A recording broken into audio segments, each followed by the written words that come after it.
देखिए, इस वीडियो हम देखेंगे औरंगजेब के बारे में। औरंगजेब का मराठा लोगों ने विरोध किया था, प्रतिरोध किया था। तो मराठाओं के सफल प्रतिरोध का कारण क्या था, उसके बारे में बात करते हैं। औरंगजेब के समय विरोध किया था मराठा ने। तो मराठा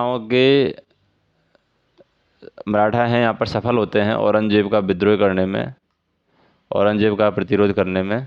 तो वो सफल क्यों हुए थे, क्या कारण था?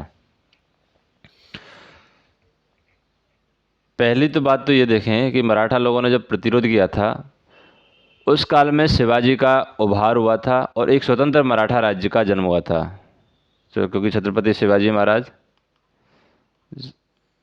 तो शिवाजी का उभार होता है यहाँ पर और स्वतंत्र मराठा राज्य का जन्म होता है। दूसरा, शिवाजी के बाद संभाजी, फिर राजाराम और फिर उसके भाई ताराबाई का विरोध यहाँ पर प्रतिरोध है करते हैं। मतलब शिवाजी के बाद में संभाजी आते हैं, संभाजी के बाद में यहाँ पर राजाराम आते हैं, वो भी विरोध करते हैं। और राजाराम के बाद में यहाँ पर ताराबाई है, वो भी यहाँ पर विरोध करती है औरंगजेब का। मराठा सरदार मुगलों के सीमांत क्षेत्रों पर हमला करते रहे हैं और औरंगजेब उनका दमन नहीं कर सका, क्योंकि मुगलों के जो सीमांत क्षेत्र थे उन पर मराठा सरदार हैं वो हमला करते रहे और यहाँ पर औरंगजेब उनका दमन नहीं कर पाए। तो ये सब मराठा प्रतिरोध था। तो मराठों के सफल प्रतिरोध का कारण क्या था?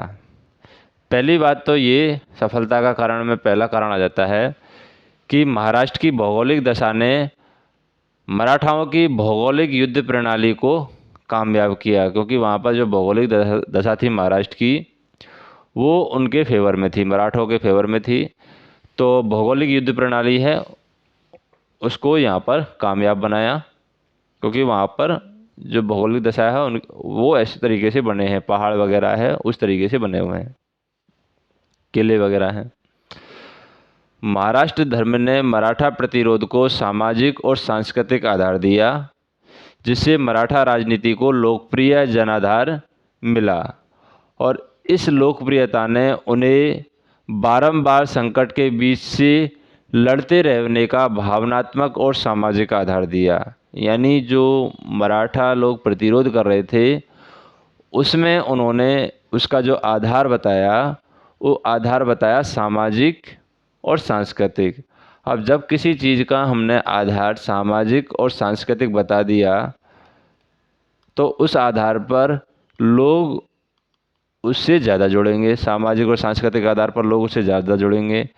तो अगर बार बार अगर संकट आएगा तो उस संकट की घड़ी में ये भावनात्मक रूप से मजबूत थे, तो लड़ते रहने का भाव उनके अंदर बना रहा, वो दबा नहीं, उनका दमन नहीं कह सकता, क्योंकि उसका जो आधार था वो सामाजिक और सांस्कृतिक आधार था।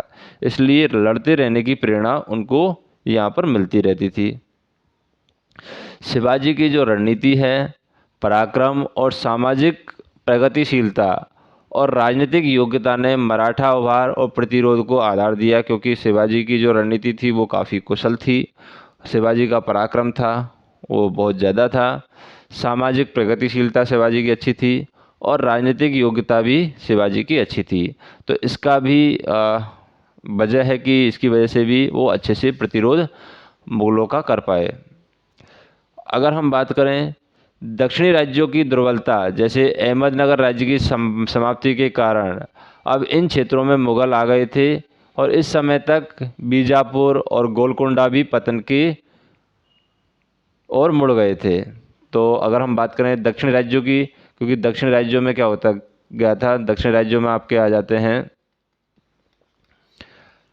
हाँ, अहमदनगर राज्य की समाप्ति हो गई थी और जब दक्षिण राज्यों में अहमदनगर राज्य की समाप्ति हो गई तो मुगल है उसकी तरफ ध्यान देने लग गए। ठीक है, और उस क्षेत्र में मुगल आ गए थे अहमदनगर राज्य में, क्योंकि उसकी समाप्ति हो गई थी दुर्बलता की वजह से।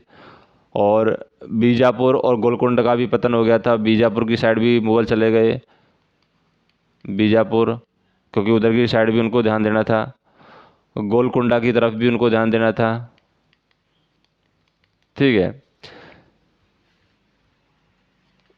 औरंगजेब की दूरदर्शिता और हठ धर्मिता, मतलब हठी था औरंगजेब और दूर की नहीं सोच पा रहा था, वो भी एक कारण बन रहा है मराठाओं के प्रतिरोध का सफल होने का। औरंगजेब यदि जयसिंह की सलाह मानकर शिवाजी से मित्रता कर लेता तो वह शिवाजी को अपना अधीनस्थ बना करके महाराष्ट्र में अपनी स्थिति मजबूत कर सकता था। लेकिन वो शिवाजी से क्या है, औरंगजेब को सलाह दी थी जयसिंह ने कि आप शिवाजी से मित्रता कर लीजिए।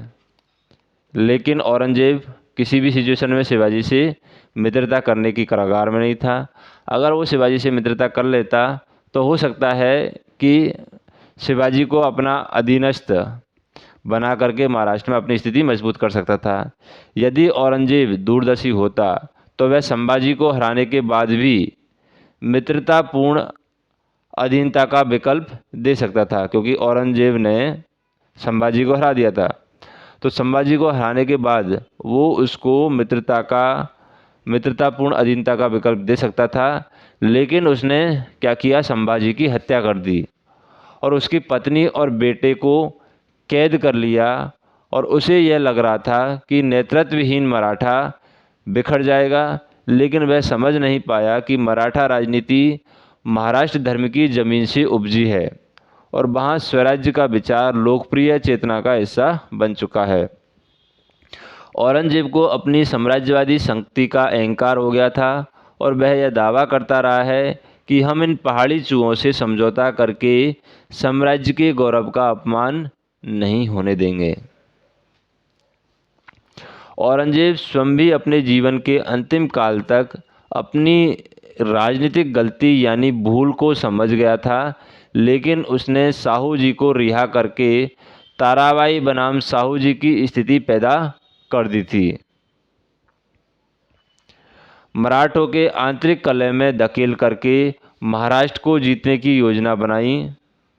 मतलब क्या हुआ कि अंतिम काल में औरंगजेब है अपनी राजनीतिक गलती भूल को समझ गया था, और जब वो समझ गया था तो उसने क्या किया, साहू जी को रिहा कर दिया।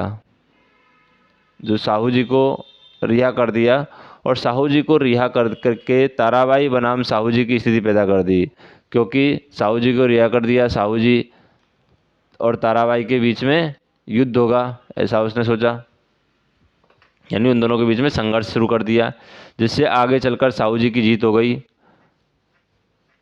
ठीक है, तो साहू जी बनाम ताराबाई हो गया, दोनों की युद्ध की स्थिति पैदा कर दी। मराठों को सोचा कि मराठा साहू जी मराठा ताराबाई मराठा दोनों आपस में लड़ करके मराठा राज्य है वो कमज़ोर हो जाएगा। ठीक है, और फिर मराठा को वापस जीत लेंगे, इस तरीके से योजना उन्होंने बनाई।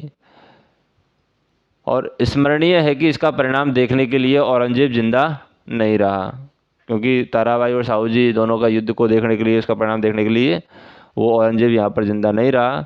साहू जी की रिहाई के बाद पहले तो साहू जी बनाम ताराबाई का संघर्ष शुरू हुआ, जिसमें आगे चल करके साहू जी की जीत होती है और साहू जी के अधीन पेशवा निर्णायक भूमिका में आ गए थे। तो साहू जी के अधीन कौन आ गए थे, पेशवा, मराठाओं में पेशवा निर्णायक भूमिकाओं में आ गए थे और इसके नेतृत्व में मराठा उभार की ओर मुड़े और इसी के समांतर मुगल साम्राज्य बिखराव की ओर मुड़ गया। यानी मराठा है ऊपर की साइड जाने लगे, उभार की साइड, और मुगल साम्राज्य वो पतन की साइड जाने लगा, क्योंकि औरंगजेब की मृत्यु हो गई थी।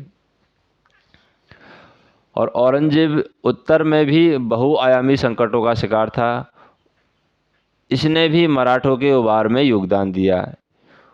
उसकी राजपूत नीति, धार्मिक नीति यदि दूरदर्शी होती तो उसका साम्राज्य अनेक विद्रोहों से ग्रस्त नहीं होता, तो शायद मुगल ज़्यादा संगठित और सशक्त तरीके से मराठों के विरुद्ध कार्रवाई कर पाते। और इस बिंदु को लेकर हमें दोहरे कारण और परिणाम के ऊपर ध्यान देना चाहिए। दक्षिण की चुनौती ने औरंगजेब को उसके शासन के अंतिम के 25 वर्षों के दौरान दक्षिण में ही उलझा कर रखा है, जिससे उत्तर के शासकीय प्रबंध की उपेक्षा हुई और एक इतिहासकार ने ठीक ही लिखा है कि औरंगजेब जब दक्षिण गया तो दक्षिण में ही रह गया और इस कारण मुगल साम्राज्य पतन की ओर मुड़ गया।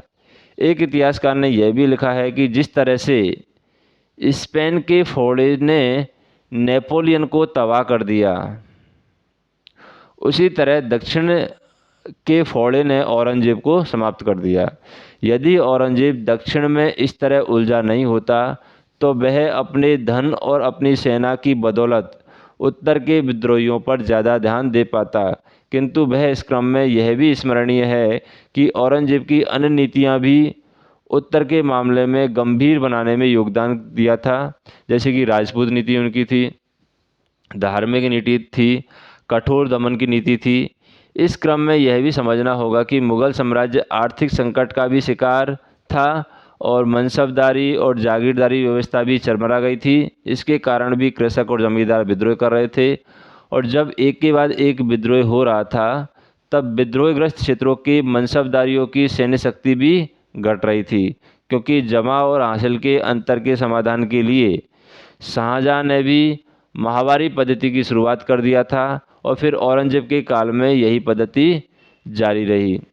सही अर्थों में मुगल साम्राज्य के पतन के ये कारण ज़्यादा महत्वपूर्ण थे और जब परिस्थितियाँ इतनी गंभीर थी तो औरंगजेब सही अर्थों में मुगल साम्राज्य के पतन के लिए ये कारण ज़्यादा महत्वपूर्ण हो गए और जब परिस्थितियाँ इतनी गंभीर थी तो औरंगजेब को इसके समाधान के लिए असाधारण उपाय करने की ज़रूरत थी, जबकि दक्षिण नीति में उलझ जाने के कारण औरंगजेब अपने शासन के अंतिम के 25 वर्षों के दौरान उत्तर से वो पूरी तरीके से अनुपस्थित रहा। मोटे तौर पर हम ये कह सकते हैं कि औरंगजेब की उत्तर की नीति ने दक्षिण की चुनौती को कठिन कर दिया और दक्षिण की नीति ने उत्तर की स्थितियों को घातक बना दिया, जिससे संयुक्त परिणाम स्वरूप मुगल साम्राज्य का यहाँ पर पतन हो जाता है। तो बाकी चीज़ें हैं वो हम नेक्स्ट वीडियो में देखेंगे। तो कमेंट करके बताना कि ये वीडियो कैसा लगा, ऑडियो या वीडियो जो भी है कैसा लगा, और चैनल को सब्सक्राइब कर लेना। धन्यवाद।